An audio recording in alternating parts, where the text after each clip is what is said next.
राजवंशी घराण्यामध्ये एक राजा होऊन गेला. त्याचं नाव माहिती नाही असा माणूसच सापडणार नाही. राजा हरिश्चंद्र सम्राट राजा होता. एक दिवस राजाला स्वप्न पडलं आणि स्वप्नामध्ये राजाने आपले संपूर्ण राज्य विश्वामित्रांना देऊन टाकलं. स्वप्नात दुसऱ्या दिवशी जागृतीत विश्वामित्र राजदरबारात हजर. विश्वामित्र म्हणाले, राजन, काल स्वप्नामध्ये तुम्ही मला राज्य दान दिलेले आहे. हो महाराज, काल स्वप्नामध्ये मी तुम्हाला राज्य दान दिलेलं आहे. राजन, मग ते राज्य मला देऊन टाका. ठीक आहे महाराज, हे राज्य तुम्ही घेऊन टाका. काय धर्मनिष्ठता आहे महाराज, याला म्हणावं धर्मनिष्ठता, याला म्हणावं धर्मनिष्ठ राजा. स्वप्नात दान दिलेले राज्य जागृतीत विश्वामित्रांना देऊन टाकले, यालाच म्हणावं धर्मनिष्ठ राजा. आपणही धर्मनिष्ठ असतो ना, असतो की नसतो? महिला मंडळ असतो की नसतो? आपणही धर्मनिष्ठ असतो. एका शैव संप्रदायातील मुलीचा विवाह वैष्णव संप्रदायातील मुलासोबत झाला. शैव संप्रदायामध्ये असा आडवा गंध लावतात, बरोबर ना? बरोबर ना महाराज, बरोबर ना? शैव संप्रदायामध्ये आडवा गंध लावतात आणि वैष्णव संप्रदायामध्ये उभा गंध लावतात. मुलीचा विवाह झाला. एक दिवस मुलगी घरात पोछा मारत होती. सासूबाई धावतच आली. अगं सुनबाई, अगं आपण वैष्णव आहोत, आपण पोछा असा आडवा नाही मारायचा, पोछा असा उभा पोछा मारायचा.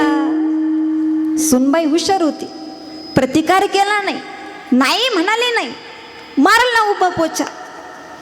थोड्या वेळानं सुनबाई भांडी घासत होती, असं पातीला घासत होती. सासूबाई धावतच आली. सुनबाई, अगं आपण वैष्णव आहोत, आपण भांडी अशी आडवी नाही घासायची, भांडी अशी उभी भांडी घासायची. लागले सून उभी भांडी घासायला. दुसऱ्या दिवशी सकाळी सासूबाई ब्रश करत होती, असं ब्रश करत होती. सुनबाई धावतच गेली. इकडं काय 5G ची रेंज काय? सुनबाई धावतच गेली. सासूबाई, अहो आपण वैष्णव आहोत, आपण ब्रश असा आडवा नाही करायचा, ब्रश असा उभा ब्रश करायचा. मग काय, लागली सासू उभा ब्रश करायला. ब्रश करता ब्रश डायरेक्ट सासूच्या नाकात. आणि सासूला झालेली होती सर्दी. तसाच ब्रश तोंडात, तसाच ब्रश नाकात. ब्रश झाला. सासूबाई आंघोळ करायला बसली. आंघोळ झाली, बाहेर आली. साडी नेसत होती. सुनबाई धावतच आली. अहो सासूबाई, अहो आपण वैष्णव आहोत, आपण साडी अशी आडवी नाही नेसायची, साडी अशी उभी साडी नेसायची. सासूबाईने मग जीन्सची पॅन्टच नेसली. याला धर्मनिष्ठता म्हणत नाही, याला वेडेपणाचा कर्मटपणा म्हणतात. विठ्ठल.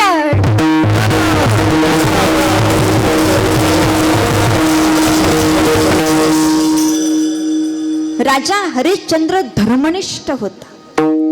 स्वप्नात दान दिलेले राज्य जागृतीत विश्वामित्रांना देऊन टाकले. विश्वामित्र म्हणाले, राजन, कुठलेही दान हे दक्षिणेशिवाय पूर्ण होत नाही.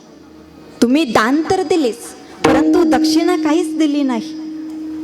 आणि तुम्ही सुद्धा हे लक्षात ठेवा, तुम्ही जर कुठे दान करत असाल, कुठे मंदिरात दान करत असाल, कुठे आश्रमामध्ये दान करत असाल, सप्ताहाच्या ठिकाणी दान करत असाल, तर कुठलेही दान हे दक्षिणेशिवाय पूर्ण होत नाही.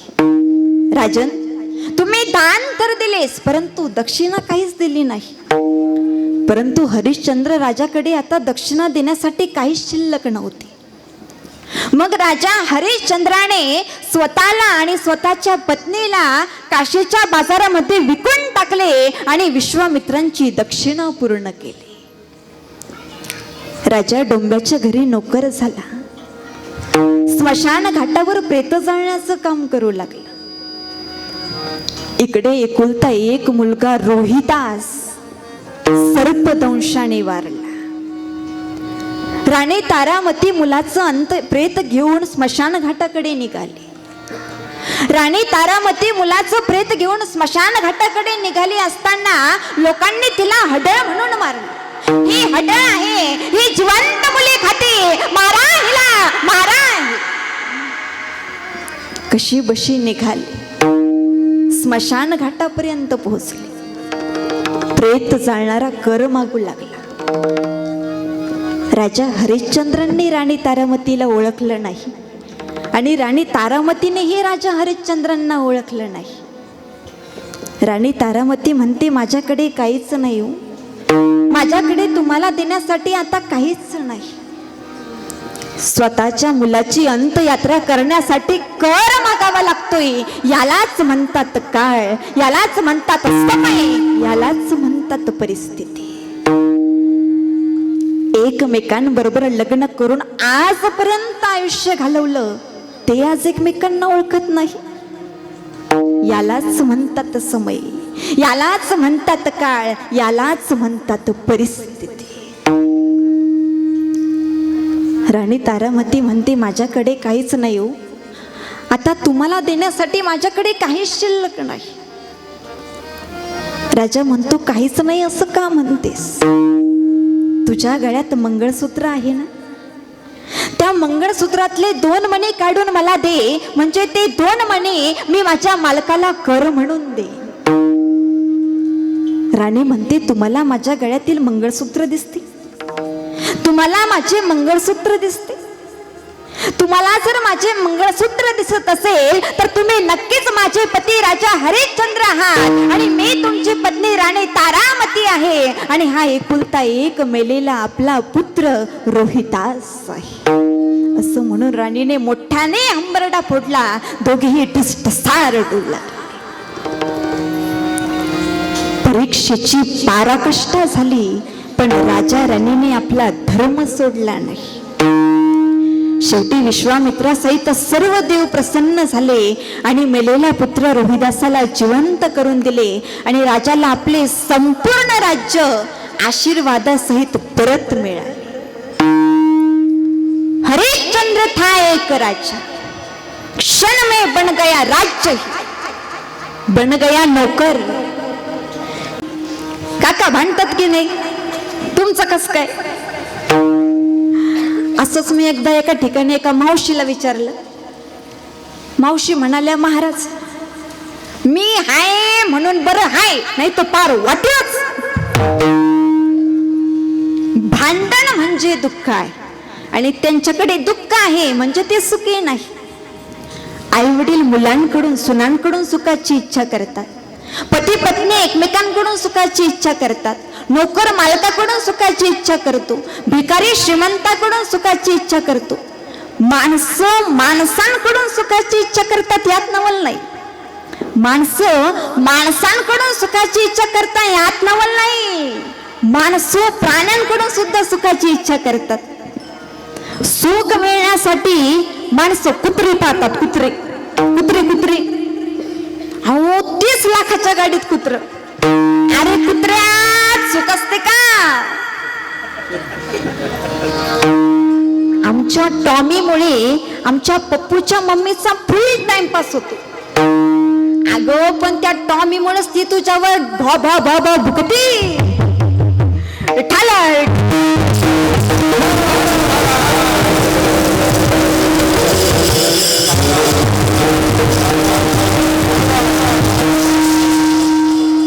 सूर्यवंशी घराण्यातील महाराज दशरथांना 4 पुत्र, राम, लक्ष्मण, भरत आणि शत्रुघ्न. राम सर्वात मोठा मुलगा, राम सर्वात रामाने कधी खोडी केली नाही, रामाने कधी बिडी पिली नाही, रामाने कधी शिवी दिली नाही, रामाने कधी चोरी केली नाही, रामाने कधी बर्थडे पार्टी केली नाही, राम कधी कुठल्या व्हॉट्सअप ग्रुपचा ऍडमिन नव्हता, राम इंस्टाग्रामवर नव्हता, राम फेसबुकवरही नव्हता, रामाला गर्लफ्रेंड. अहो राम यातला होता का? राम सर्व गुण संपन्न होता. श्री गुरु वशिष्ठ, साधू संत महंत सर्वानुमते राम राज्याभिषेक ठरला. दुसऱ्या दिवशीचा मुहूर्त निघाला. पुढचे रामायण माझ्यापेक्षा तुम्हाला चांगली माहिती आहे. मंथरेने कैकेयीची बुद्धी फिरवली. राजा दशरथाकडे 2 वर मागून घेतली. एका वराने भरताला राज्य, तर दुसऱ्या वराने प्रभू रामचंद्रांना 14 वर्ष वनवास. जो राजा होणार होता वनवासी झाला. जो रथांमधून फिरत होता त्याला पायी चालावं लागलं. नवे नवे प्रभू रामचंद्र वनवासामध्ये 14 वर्ष पायी चालत होते. आणि हेच सावता महाराज सांगतात अभंगाच्या दुसऱ्या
बसुणी हत्तीवर, कोणे दिवशी पालखी सुभेदार, कोणे दिवशी पायांचा चाकर चालून जावी, समयासी सादर व्हावे, देव ठेविले तैसे राहावे.